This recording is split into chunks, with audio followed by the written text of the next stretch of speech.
Hello, everybody, and welcome to Game Masters Under Dark, where this week two game masters get together to discuss character creation. As always, I am Will, and I am joined by the ever remarkable Matt R. Oh, lovely. Whatever happened to lovely? Shaking it up a little bit. Okay. How you doing this week, Matt? Same as last week. Good. Good. So last week we went over Matt's kind of process with creating a character and specifically using D&D Beyond. I'm also going to be doing the same thing this week. And as like last week, we are not sponsored. But I'm going to go over different tools that you have that you can utilize if you're just not sure on what kind of character you want to create. So yeah, I guess Matt, you have the steering wheel this week.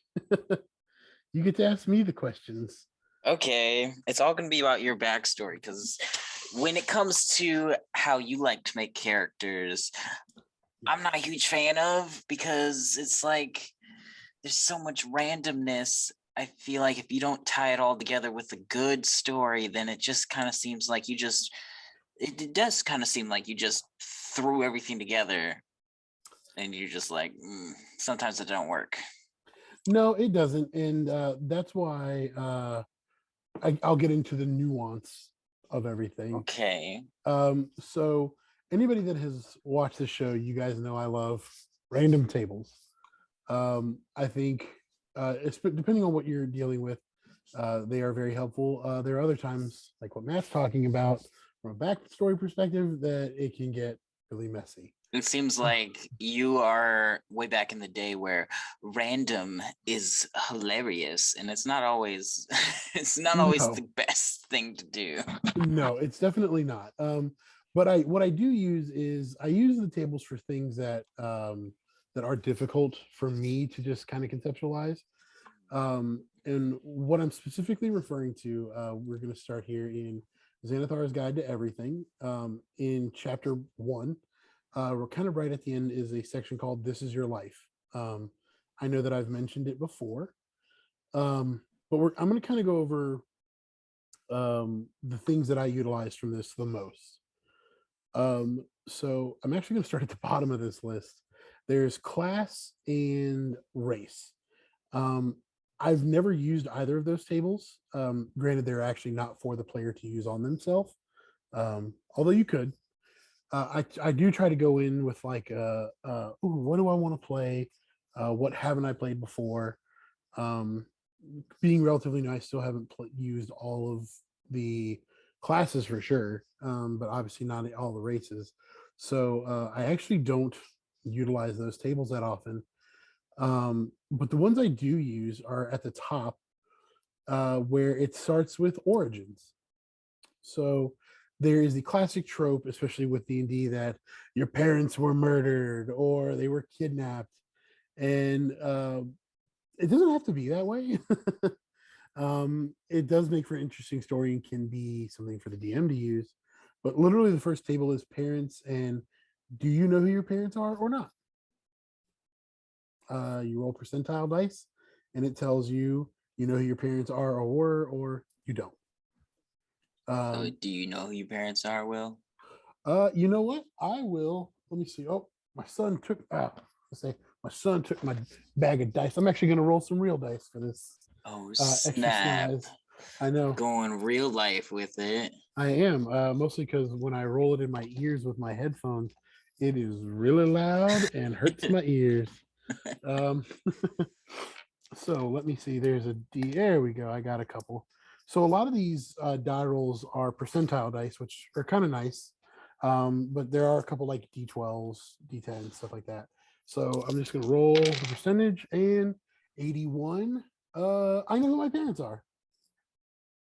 Kind of. What are some other options on that list? Because I mean, that seems very easy. It is. Is it just simply you don't, you do? Absolutely, yeah, it absolutely does. Now, there are other options as you get further down into this that can kind of, I don't want to say complicate, but it definitely builds your backstory. The next set of tables, though, kind of right under that is if you pick like a half, I hate to use this term, but like a half breed race of like either half elf. It's a half race. Just say half race. Half race. Okay, half race. Half breed race. Ooh, that's a gross word. I know. Breed. That's why I I'm said like a damn horse. I said I didn't like it. Was in the game? Oh, in this game, UVG. I love it so far. Haven't played it yet, but I love reading it. The half races are called lings. Yes. So half elflings, no. But if you are like a half elf, a half orc, or a tiefling, there are additional tables you can roll on. So, like one was an elf and the other was a human. One was an elf. One was a half elf. One was a human and the other was a half elf. Both were half elves. So if you pick any of the ling races, as you just said, like it does give you some other options to kind of parse that out. That's cool. So for the sake of this argument, to kind of get through it, I'm a human. Both parents are human. We'll keep it easy. Wow. Oh, that's exactly what Matt's gonna make. You know what? Fine. I'll go with I'll roll a d6 and I'll pick one of the Matt's three. I'm not gonna spoil Matt's episode, but I got vibes of what it might be. Okay. It's gonna be a very him episode though. Okay, so it was a 3, so I'll go with the tiefling. Okay. So you roll getting hot and spicy. And then you just roll a d8. I got a 6. That means one parent was a tiefling, the other was a human. So the flumen.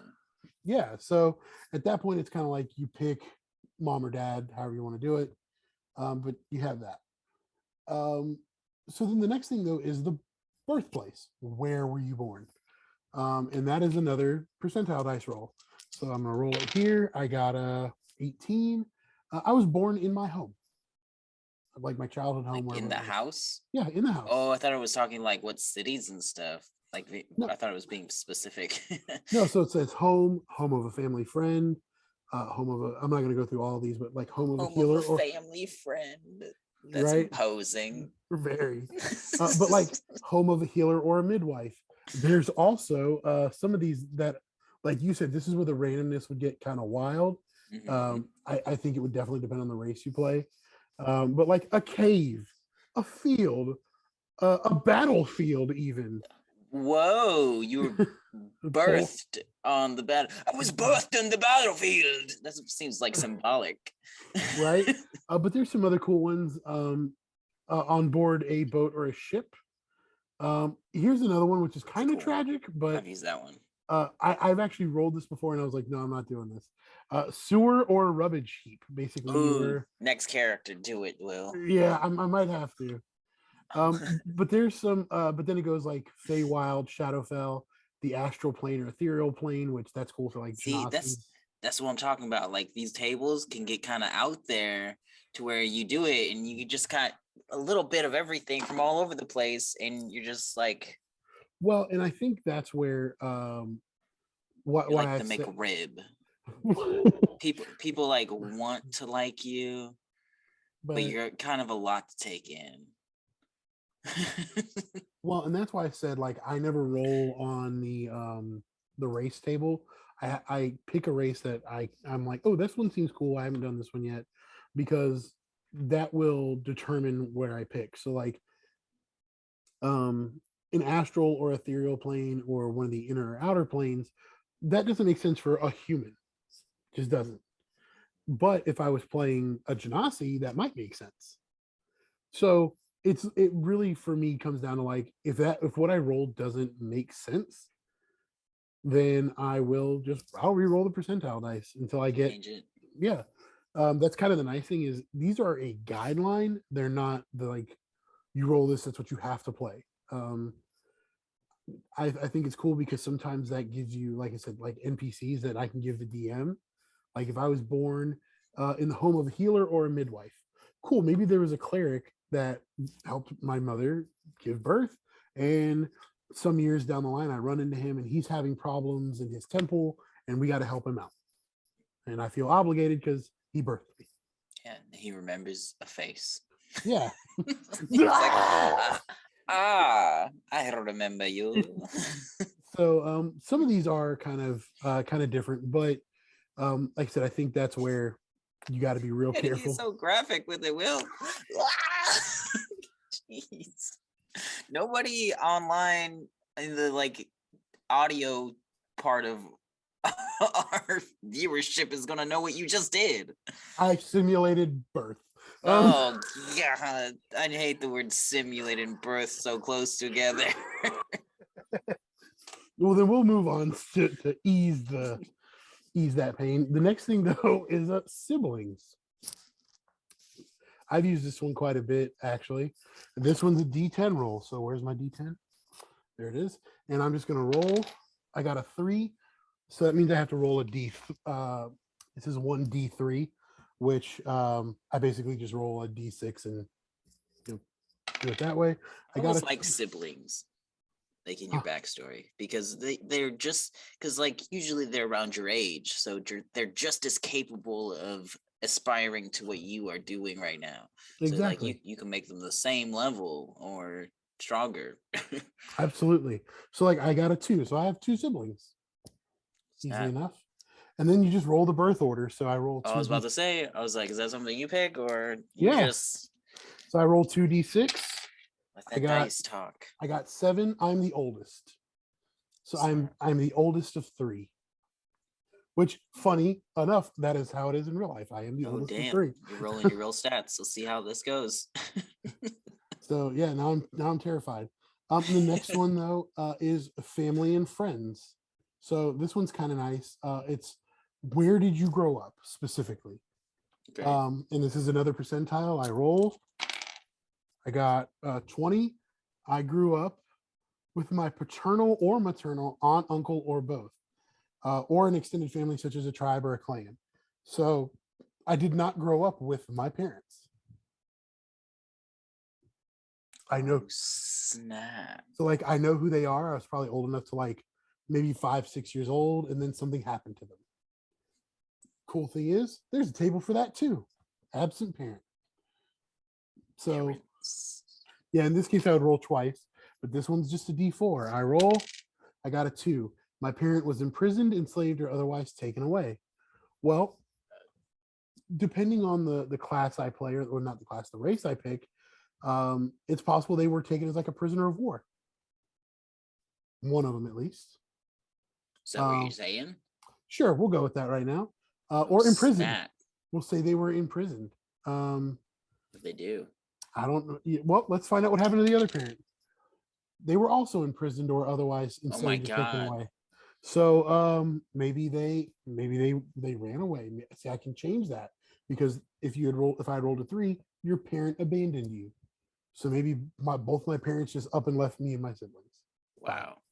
And that's where I would make that decision of, okay, the role, like one parent getting that, kind of cool. Both parents, they really didn't like y'all. Right? We oh, my phone went off. Get me away from these babies. But like there's one that I have gotten where your parent disappeared to an unknown fate. That's if you got a 4. I kind of like that because again, like you were saying with siblings, my parent could show up somewhere. It's like a shoe salesman. Right? Door to door. Yeah. But you know what I mean? Like I like that idea of like they disappeared to an unknown fate. Who knows? They could pop up somewhere, anywhere. That's another tool for the DM to be like, "Ooh, I can sprinkle that in." Is that what you're doing? Somewhere. Yeah, I've done it. I've done it before. They both disappeared. Yeah, we'll say they both. Well, in this case, I'm going to say they both abandoned us. They were terrible people. Oh, so you're making that canon? They were terrible people.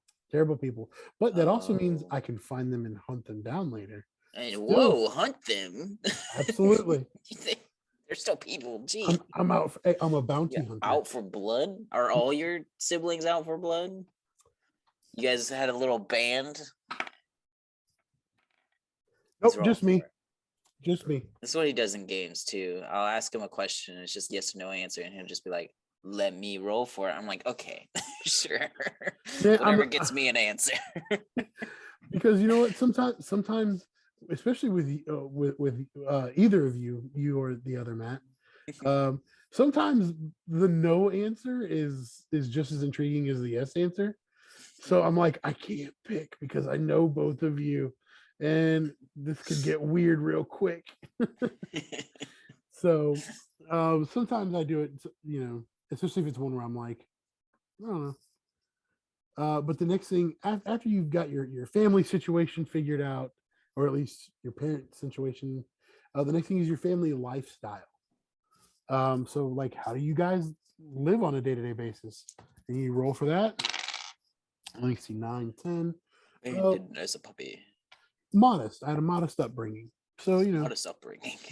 we weren't super poor. Whoever we lived with was able to take care of us, but we weren't rolling in it. Rolling in it. Nice. But the next thing again is now your childhood home. Where did you actually grow up? I was gonna ask. Okay, So, you got a table for everything. I do. So I rolled percentile. I got an 18. We lived in a rundown shack. That might make sense. Modest, It's modest. I guess. Is that modest? I mean, I could go to the next one. Like these ones are a little different. So you have on the streets, which that would make sense for non modest upbringing. A rundown shack. Maybe it was a little rundown, but we were fine. We were well fed. We were clothed. You know, just our dwelling wasn't the best.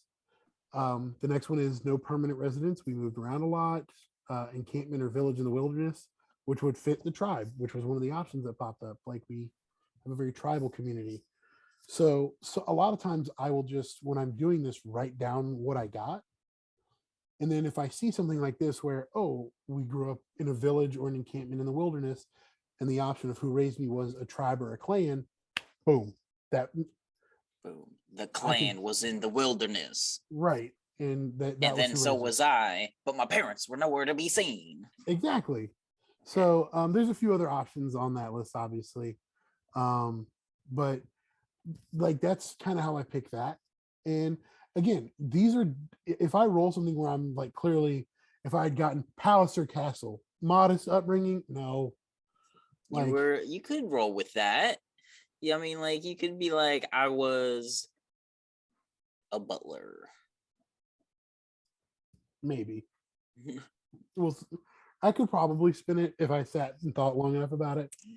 But a lot of times I just do this to kind of get it my thought process going. I know I have heard that as more experienced people play Dungeons Dragons and even DMs, when they use these tables like this, it is kind of a cool challenge for like somebody like myself to just roll a bunch of stuff, get that McRib of a character where it's just a bunch of stuff on top of stuff and you're forced to play it or eat it.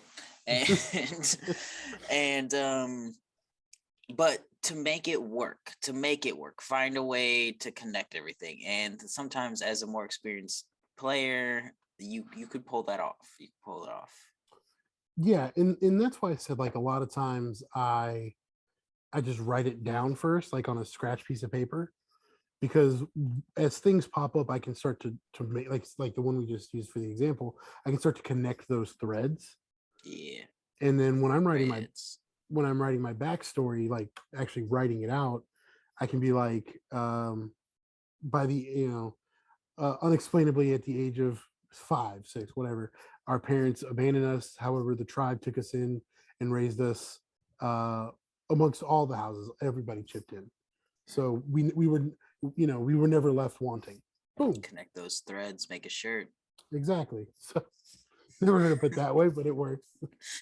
I'm gonna have to use that now. Remember that game? We played a game where my character kept being like, once I grab onto a thread, it starts unraveling, and sooner or later, someone's in the streets naked. I said that like 4 times. You did, and I think every time you did, I just looked at you like, what does that mean? I love that quote. But the next thing that you get to pick is childhood memories. Okay. And you roll 3d6 plus your charisma modifier. We haven't even rolled for stats yet. I like this. Yeah. So a lot of times, like for this one, if I know I'm going to play like a bard who has high charisma, I know that the most bonus you're going to get right off the gate is let me see, 12 1 is a 3. So I might just add the 3. Do you have an idea? of what you want yet, based off of this, or is still processing? So by now, I would have at least picked my race and class. I already Okay, know that going in. what you feeling? I with this kind of character, kind of a tragic backstory. I do kind of like the idea of maybe like a rogue. Spooky. We grew up in the wilderness. I'm a scout, Okay, so I just rolled for childhood memories. it's I coming got together. 11, 12, 13, 14. I had several friends, and my childhood was generally a happy one. So my parents abandoning us didn't affect me. Yeah, I'm relatively screw well. them. Yeah. But like if I added the +3 to that, what did I say? I had 11, 12, 13, 14. That would put me at 17. And the option for that is I always found it easy to make friends and I loved being around people. The two are not vastly different. So I could pick either one. Yeah, Um, so there's that. So it's so cool to far, have a character that has a tragic backstory. My parents abandoned me, and I'm left in the woods with strange people and my brothers and sisters, where we learn to fight. And you're still happy. yeah, I like that, but because it's so common, where like my parents abandoned me, and now I forever resent it. exactly. So that's kind of the origin story stuff. That's really big for the background Mhm. that I love. But this next part is actually literally the background.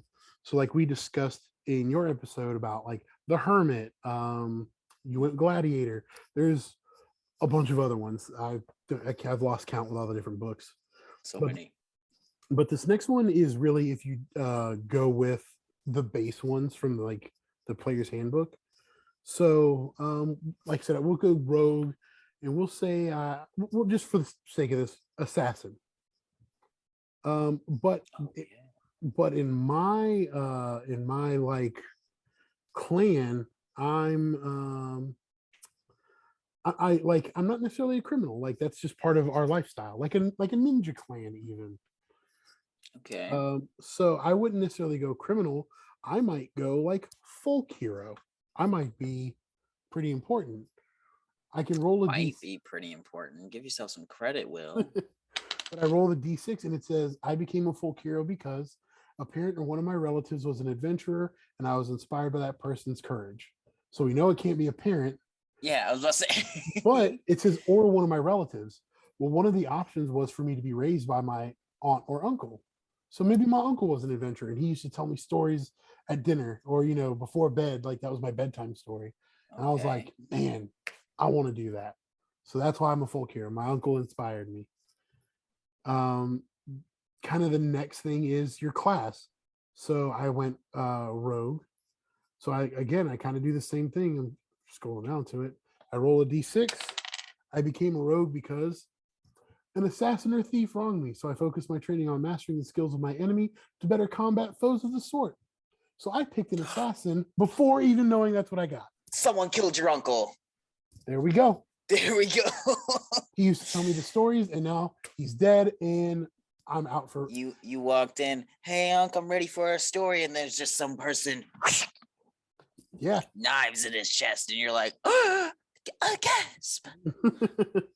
So yeah, so like that works with what, and that's kind of the cool thing about that is it's kind of working that way. But you see, as we've been building this story with what I've rolled, it kind of just fit. There are other options in there, like Rogue are obviously a little darker for the most part, but I've read books just like that, Will. You made an archetype. basically. So life events. This one's kind of cool. Obviously, the older you are, the more you've experienced. Um, and so like you get to so if you pick your age. I don't roll for an age. I pick something to use that's close to my age in their early 30s. But again, Have you ever played anybody older? And I'm like, not like 10 years older, but like definitely somebody like that you do not have the experience to play as. no, I have not. Yeah, I've played as people younger, but I don't go older because that's not. I don't want to say it's impossible, but it it's it hard to also capture. yeah, it's really hard to get that vibe because it kind of reminds me of like if I was trying to play if they cast me as Gandalf in Lord of the Rings, like bro, you're 30. You're clearly not like a 60-year-old man. Like, chill out, man. I got I this. got it. Like it I'm doesn't make feeling the vibes. right. So it doesn't make sense for me. Yeah. That doesn't mean that somebody else can't pull that off. It's just not for me. So we'll stick with that age though. Uh, I'm 30. You know, I went early 30s, so I get to roll a d6, and that's how many life events I've had. I get 3. Life events. Oh, I've done life events. Those are cool. Yeah, so I get 3 life events, This is all in Xanathars. all in Xanathars. That's cool. I So might have to utilize this a little bit more often. I like it.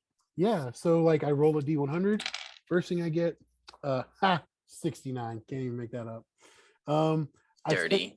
You're so dirty, Will. I am. I spent time working in a job related to my background. Start the game with an extra 2d6 of gold. So I would write that down. I'd roll again. That's good. 27. I fell in love or got married. If you get this result more than once, you can choose to have a child instead. Work with your DM to determine the identity of your love interest. So just as we've talked about working with your DM, that could be, maybe that's who wronged me. My wife was murdered, Matt. Don't say that. Telenovela. And so I get to roll one more time. 88 is I fought in a battle. I roll on the war table, which is another table, to learn what happened. Work with your DM to come up with the reason for the battle and the factions involved. It might have been a small conflict between your community and a band of orcs, or it could have been a major battle in a larger war. I have actually used that one before. And so there are supplementary tables, or they call them secondary tables because there are supplemental ones. But I would roll down to the war one. I roll this one's a D12 and 4. I ran away from the battle to save my life, but I still feel shame for my cowardice. Oh wow, shame. So that's what happened. I wasn't harmed or hurt. I ran away. So as a rogue, though, as playing an assassin, I can be like, look, That man, makes sense. I was able to get through the crowds, and I took a couple of lives, but nobody saw me, so like they can't contradict my story, but I feel guilty. Dang. Taking lives. Where is this? I don't see this in here. It is in chapter 1, kind of near the end, called "This Is Your Life." Oh, I see. Got it. Okay. So that's the secondary table. One of the secondary tables. There's a few more, so like adventures. So you may have rolled that one of your life events was you've already been on an adventure. Mm-hmm. Arcane matters, boons, crime. I've had that one before with one of my characters where I was accused of murder, but they found out it wasn't me, so I was cool. Punishment, supernatural events, tragedies, war. I just did weird stuff. What's that? So this one's just like it sounds. So the first one is you were turned into a toad and remained in that form for 1d4 weeks. I like that. I use that in the Eberron game that Matt's running. Okay. Because I'm a wizard, and so my thing was like I got weird stuff, and I was practicing my incantations, and I turned into a frog, and people thought I ran away from this college I was at until they realized, oh, he's just been this frog the whole time. Yeah. And frog so like, won't leave us alone. So like that's part of my backstory for that campaign is like, aha, they kind of picked on me a little bit because I like it. So you were petrified and remained a stone statue for a time until someone freed you. A dragon held you prisoner for 1d4 months until adventurers killed it. Are you gonna do something like that on your character? I always would it fit? Well, so when I do the life events, I do kind of keep that one a little more straight edge, just because I pick an age where it makes sense for these things to happen. Yeah. Like if I did, even if I did the 20 years or younger, which is only one life event, if I just rolled here randomly 79, I went on an adventure, roll on the adventure table to see what happens. So I go to that table, I roll a D100. I got a 6. I nearly died. You have nasty scars on your body. I'm missing an ear, one God. D3 fingers, or one D4 toes. But as an 18, 19, 20-year-old, that might happen. I ran into something I wasn't ready for. I lost some body parts. You're like, I'm gonna become a shoe salesman, Right. just like Papa. So I do kind of keep those a little more straight edge because they're, that's why I think they only give you one when you're that young, because you wouldn't have had that much. Yeah. The last thing though is supplemental tables. And I'm actually going to read the little blurb here. The supplemental tables below give you a way to randomly determine characteristics and other facts about individuals who are a part of your character's life. Use these tables when directed to do so by another table, or when you simply want to come up with a piece of information quickly. The tables are in alphabetical order. So the first one is alignment. Obviously, we're not going to go over that. We're going to leave that alone. But cause of death. So one of the things for your parents is one of your parents died. You can roll for the cause of death. Okay. The next thing you can roll for, this is, I think, for your siblings, is their class. If they are an adventurer like you, what do? So the actual next table for that is occupation. So I've got 2 younger siblings. I'm going to roll for the first one. He got a 45. He is a farmer or a herder. Nothing wrong with that. Good, steady work. The other one is a 37. He is an exile, a hermit, or a refugee. So my baby brother did something that either upset everybody or he just chose to go live on his own. The race, that's relatively straightforward. The relationship, I actually like this. So what is your relationship with said person? So this one is 3d4. And again, I only have 2. Let me see if I can find another one in my bag here. My son was digging around in my dice bag earlier, so I don't know what's missing. He loves to roll dice with me, but a 2-year-old also likes to run away with him. So I roll 3d4. I get 8, 9, 10, 11. Me and my middle brother were indifferent towards each other. Which one's that? The farmer? Yep, we're Damn, indifferent. that sucks. And me and the baby brother, 4, 5, 6, we're friendly. He may have been exiled or whatever, but me and him, it's like, man, You bring him food. You tell him what's happening outside. I do. Status. So this can be like with your parents. What is it if you know both of your parents and it says that they're alive, or like something along those lines. I have to go back and read it right now. I'm not looking right at it. I can roll on their status. I roll 3d6. That mean? So if you go, let me go up to it. What's the difference? Wait. Oh, I get it. So cause of death is after they've died. Then status is if they die. Right? So status is, so it says like if both parents are alive, right?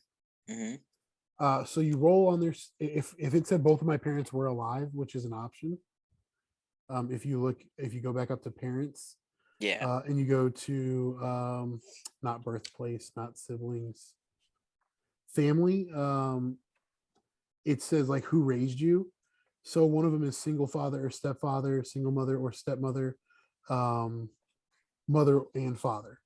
So if both of my parents raised me, I can now go down to that table and be like, what happened? Yeah, what happened? Okay. Let's go with mom first. What's happening with mom? 9, 10, 11. Mom is alive and well. But hates you. Dad is 11, 12. They're both alive and well, so they can go. Wow. So they just do not want to be part of your life. Apparently. So that would be something though, if they had stayed, because they're gone, I don't know what happened to them.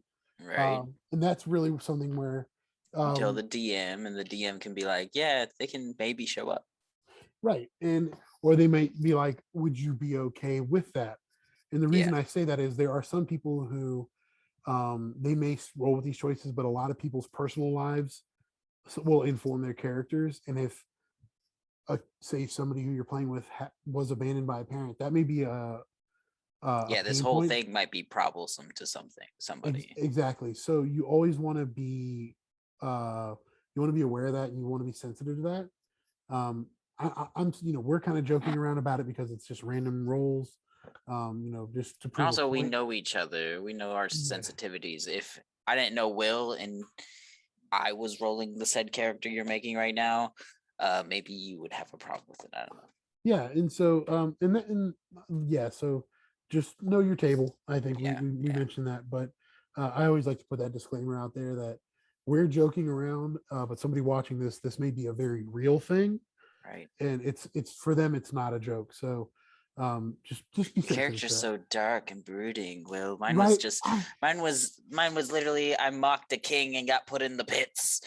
Right. I ended up creating an edge lord, and it's not what I wanted. It's But okay. He's not an edge lord. I mean, you said no, you had a happy yeah, he was. life. I mean, you could still have the disposition of like a friendly go get 'em type. Yeah. So that's one way that I kind of roll my backstory. So like I Mhm. said, once I've kind of wrote all that down in a little notebook, because I always I think all of us being DMs, we always have scratch paper laying around.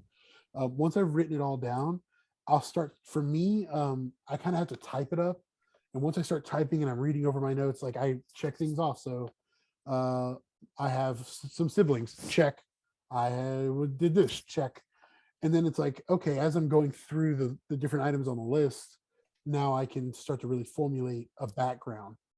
Um, and I actually have one that I will let me find him. Here he is.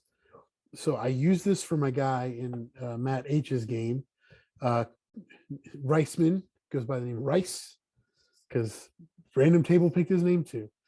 Um, but his backstory is really long. I'm actually not going to read it. I forgot how long it was. I used all of these tables, and if I type this out in like a Word document, it would probably be a good page and a half, almost 2 pages of Little backstory. short story. Absolutely. Um, and so, like I said, for me, it's a starting point, not like, and it's like I said, it's not a hard and fast rule of I have to play it this way. It's just Mhm. they said they're guidelines. And that's more. This is all literally just my backstory. That's not even me picking a character, rate like race, Yeah, class. I mean, we've thought about it. You thought about being Yeah, a halfling, tiefling, and then you thought about being a rogue. So I mean, there's that. But you yeah. didn't put any stats in. But like, I feel like kind of like what I did. After I put my stats in, I went back and was like, here's my story, and I'm connecting it to my stats now. Yeah, And you're gonna connect your stats to your story. yeah. It's as we always say, there's more than one way to do something, Mhm. and no one way is right or wrong. I think our characters, and I think a lot of that reflects in our characters and how we play them, because I've said it before, I'm not the most creative of the three of us. I'm probably the least creative. So I Stop need saying that. no We're not here for that. because like these tables are the kind of thing like you may not need them as much. You definitely don't. You put all your stuff together and you're like, this is cool. I know how my guy is. Let's go. Whereas me, I'm sitting here like, man, I need like y'all. I need the background information, and I'll come back to you tomorrow with a character. I think I've done that in every campaign where I'm like, I need the details. I'll come back to you later because I need the time to kind of parse all this out. What class do I want to play? What race do I want to play? Because I pick all that before I go through all this. Yeah. Um, and that being said, I just want to make a side thing. I mentioned this kind of thing in your video. I actually found a flow chart, which, if I remember, I will link in the description. Of it literally says, "What fifth edition character class should you play?" And it's got some questions that you answer, and you follow everything around, and it'll tell you, "Hey, this is what you should play." Um, based solely on based solely on some really simple questions, but sometimes you just don't know what you want to play. So um, I definitely think that it's handy to have that in your arsenal. But again, Sorry, I'm getting my food. I was trying to stall and I kept I was like, I was running out of words. You guys want to see me go down the elevator? Whoop. But no, sometimes like for me, it's easy to pick a class because um, I have, like I said, I haven't played them all, so I'm just like, today I want to be a this. So it's not that hard for me. For me, it's harder to pick a race because some of the races have like the stats we kind of talked about how you can pick your stats now with Tasha's, but just like the lore behind them, I'm like, man, that's kind of fun. So for me, especially because I have the books that have the majority of the different playable races. I know the Magic the Gathering books have a few that I don't have. Like I don't have the Satyr available to me in my collection. Um, is one that I don't have, but I look and I'm like, oh man, what? I know you and I joked about it. I'm gonna bring it up because it still makes me laugh. My Loxodon Rogue, where I hide behind a tree. Don't make sense. Don't make sense to hide. Don't make sense that you I have know. such a high things to hide. Yeah. So for everybody, we were talking about what character I wanted to play next, just at random. We have ideas all the time, and I was like, for the viewing audience on YouTube, obviously I'm a bigger guy, and I was like, you know, what would be funny, man. I would love to play a Loxodon, and for those who don't know, they're big elephant people. And I told Matt, I said it would be really funny if I played one as a rogue with really high stealth. And he said, how would that work? And I said, well, let's find out. I rolled like a nat 20 and I was like, oh, it would be just like in the old school cartoons where like you hide behind a tree and you disappear, even though you're super big, and then you just come back out. And Matt was like, no, I'm not letting that happen. The thing is, we're not playing a damn cartoon. If we were playing Cartoon World, that would work. And I vow to make a cartoon game just so I can have an NPC that does it. Not a party man. Not a party man. My was it my counter to that to make it work in my kind of world would be if you roll so high and you're a Lexodon and you're trying to hide, you would just leave the building or wherever the room is and still find a way to perceive that information. So if you have to leave the building, Lexodon is no longer in the building, cannot be perceived, but has peeked open a door so you can put your ear right up to it and get all the information still. Yeah, so I mean that was me being goofy, obviously, but it was fun to talk about. Like it was just fun to goof around.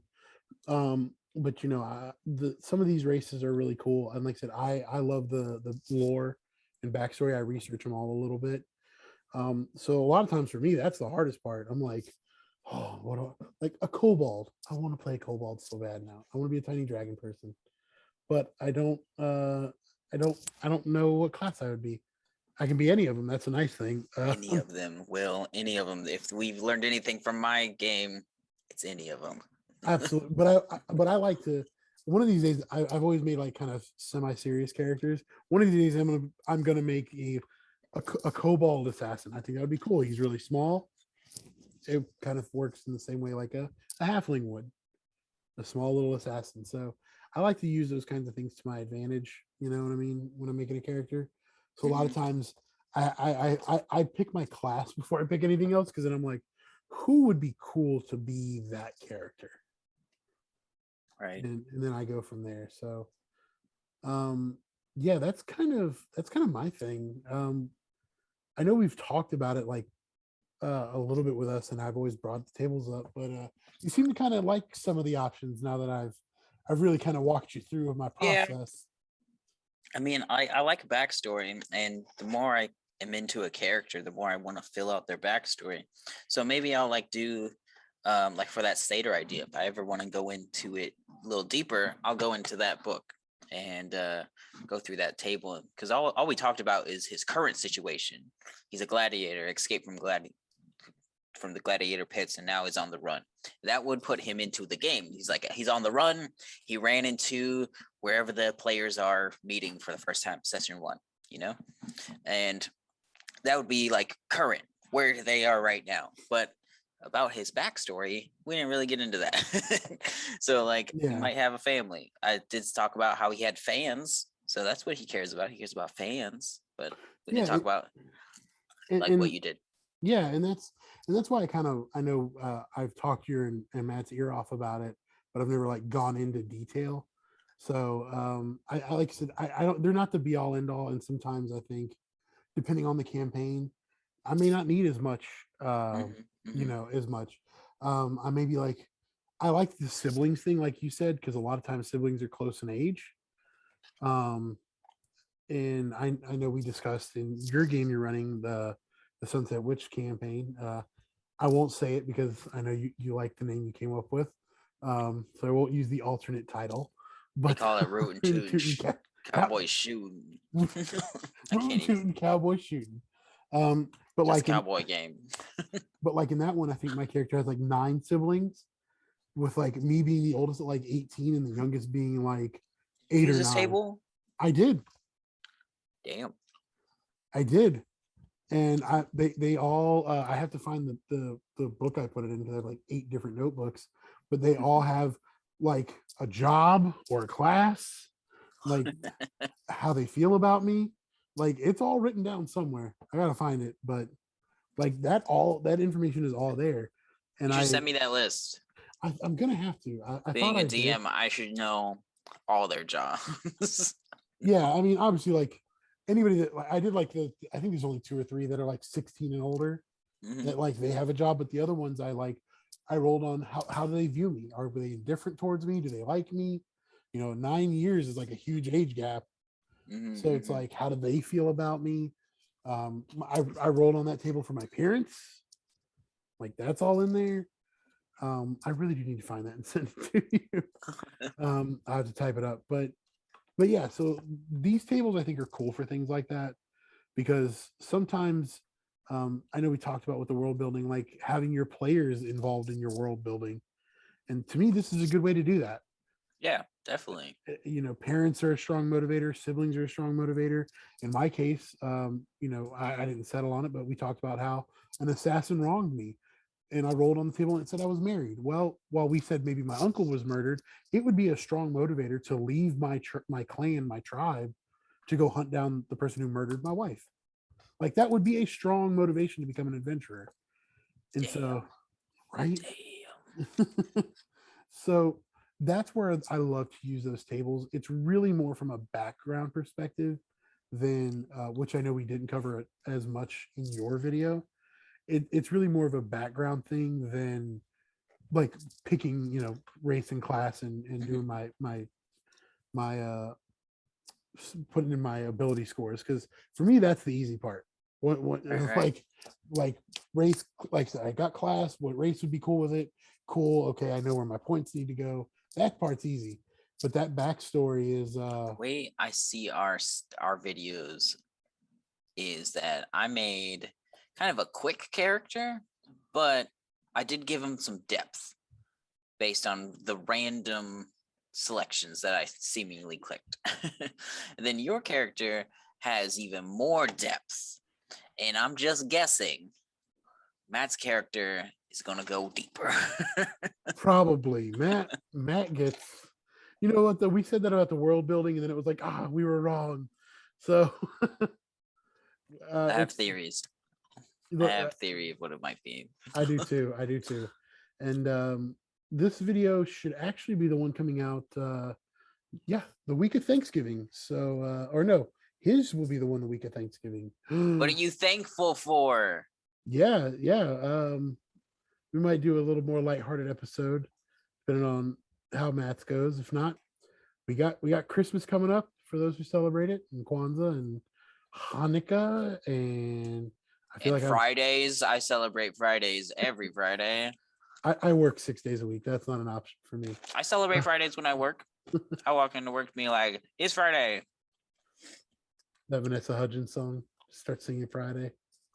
Vanessa Hudgens song. I don't know. Friday. I don't know who sings You it. talking Man. about Rebecca Black, our Lord and Savior? Look, man, I'm so out of. I'm the oldest 30-year-old you'll ever find. I'm the oldest 30-year-old you'll ever As find. somebody who worships Fridays, I am offended. As somebody who has no idea what's going on, okay.